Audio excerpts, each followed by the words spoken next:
नमस्कार मित्रांनो, के आर मॅथ्समध्ये तुमचं स्वागत आहे. मित्रांनो, आता आपण एक नवीन घटकाचा कट ऑफ पाहणार आहोत. तो म्हणजे नागपूर सिटी पोलीस 2024. पहा मित्रांनो, हा फायनल कट ऑफ आहे. म्हणजे पेपर पण झाला आणि ग्राउंड पण झाला. आता पेपर कसा होता मित्रांनो, थोडा किचकट पेपर होता आणि त्याच्याशी एक रिलेटेड आपण त्याच्यावर डिपेंड की कट ऑफ काय असू शकते अंदाजी हा एक पाहून घेऊ. याच्यामध्ये थोडाफार फरक असू शकते आणि तो 1-2 मार्काचा फरक असू शकते, पाहून घेऊ. चला पहा मित्रांनो, ओपन कॅटेगरीचा जर विचार केला तर पुरुषांचा कट ऑफ विचार केला तर किती येणार आहे? 130 ते 128च्या दरम्यान असायला पाहिजे. जर एवढे मार्क असतील त्या विद्यार्थ्याला तर त्याचे चान्सेस बनू शकतात. ठीक आहे. महिलांचा विचार पहा. महिलांचा विचार केला तर 124 ते 122 या दरम्यान जर असणार तर त्या महिलेचं सिलेक्शन 100% होण्याचे चान्सेस असू शकतात. चला पुढचं पाहून घेऊ. ईडब्ल्यूएस पाहून घेऊ. ईडब्ल्यूएस किती रे? 120 ते 118 दरम्यान जर असेल त्या विद्यार्थ्याला तर त्याचं सिलेक्शन होण्याचे चान्सेस असू शकतात. आणि महिला जर विचार केला तर 114 ते 112च्या दरम्यान जर असेल तर त्या विद्यार्थ्याचं सिलेक्शन होण्याचे चान्सेस जास्त प्रमाण होऊ शकतात. चला पुढचं पाहून घेऊ. SCBC.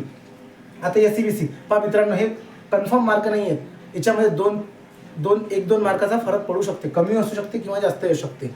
ठीक आहे. चला SCBC पाहून घेऊ. SCBC 124 ते 122 पर्यंत असू शकतो पुरुषांचा. आणि महिलांचा विचार केला तर 116 ते 114 पर्यंत असायला पाहिजे. चलो ओबीसी पाहून घेऊ. ओबीसी किती रे? 128 ते 126च्या दरम्यान यायला पाहिजे. आणि महिलांचा विचार केला तर 122 ते 120 या दरम्यान असायला पाहिजे.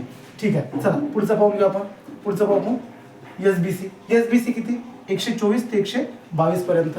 आणि महिलांचा विचार केला तर 118 ते 116 पर्यंत जर असेल तर त्या महिलांचं सिलेक्शन होऊ शकते. चला पुढचं पाहून घेऊ. NTD, NTC आणि NTB यांचे घटकांचे कट ऑफ मित्रांनो सर्व सारखेच असू शकतात.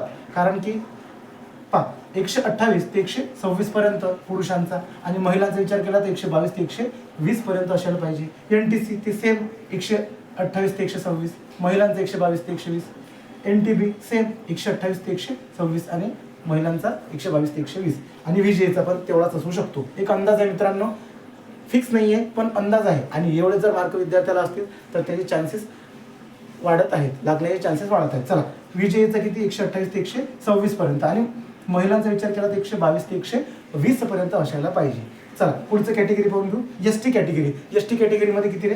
120 ते 118 दरम्यान जर मार्क असतील तर त्या विद्यार्थ्याचं सिलेक्शन होण्याचे चान्सेस चांगल्याच प्रमाणात होतं. चला महिलांचा विचार केला तर 114 ते 112 जर असेल तर त्या विद्यार्थ्यांनी सेफमध्ये आहे असं समजून घ्यायचं. आणि SC कॅटेगरी पाहून शेवटची 124 ते 122 दरम्यान जर या विद्यार्थ्याला असतील तर तो सेफमध्ये आलेला आहे आणि त्याने पुढची तयारी करायला काही हरकत नाही. चला महिलांचा विचार केला तर 116 ते 114 दरम्यान विद्यार्थ्याला जर मार्क असतील तर त्या विद्यार्थ्यांचे सिलेक्शन होण्याचे चान्सेस वाढू शकतात. पहा मित्रांनो, हा एक अंदाजित कट ऑफ आहे. आताच पेपर झाला आणि ग्राउंड पण झालेला आहे. ग्राउंड झाल्यानंतर पेपर झाला. त्याच्यामध्ये विद्यार्थ्यांचे मार्क कसे आले. आता हा एक अंदाजित कट ऑफ आहे. याच्यामध्ये 2 मार्क कमी पण होऊ शकतात किंवा 2 मार्क जास्त पण होऊ शकतात. आता हे पेपरवर डिपेंड आहे. आता पेपर ज्या मुलांना जवळपास चांगलेच मार्क आहेत, काही विद्यार्थी कंटिन्यू अभ्यास करतात, वर्षानुवर्ष अभ्यास करतात, त्यांना तो पेपर हार्ड वाटत नाही. समजलं का? आणि जे नवीनच विद्यार्थी असतात त्यांना तो पेपर कठीण वाटतो, कारण की त्यांच्या नजरेसमोरून जास्तीत जास्त प्रश्न गेलेले नसतात, म्हणून तो कठीण वाटतो. प्रत्येक विद्यार्थ्याचा वेगवेगळा विचार करण्याची पद्धत असते. समजलं का? हा विद्यार्थी अंदाजित कट ऑफ आहे. याच्यामध्ये काही असं नाही आहे की बाबा मीच काढला म्हणून. हा एक अंदाजित कट ऑफ आहे आणि असा असू शकते जर ज्या विद्यार्थ्यांचा ज्या प्रमाणात जर असे मार्क असतील तर त्या विद्यार्थ्यांनी सेफमध्ये आहे असा विचार करायचा. ठीक आहे मित्रांनो, हा विद्यार्थ्यांना माझा एक अंदाज होता. याच्यामध्ये माझ्या मनातली भावना जे आहेत ते सांगितलेले आहेत. तुम्ही ठरवून घ्या आता बाकीचं. ठीक आहे. आणि माझा जर तुम्हाला व्हिडिओ नक्कीच आवडला असेल तर माझ्या चॅनलला लाईक करा, कमेंट करा आणि सबस्क्राईब करा.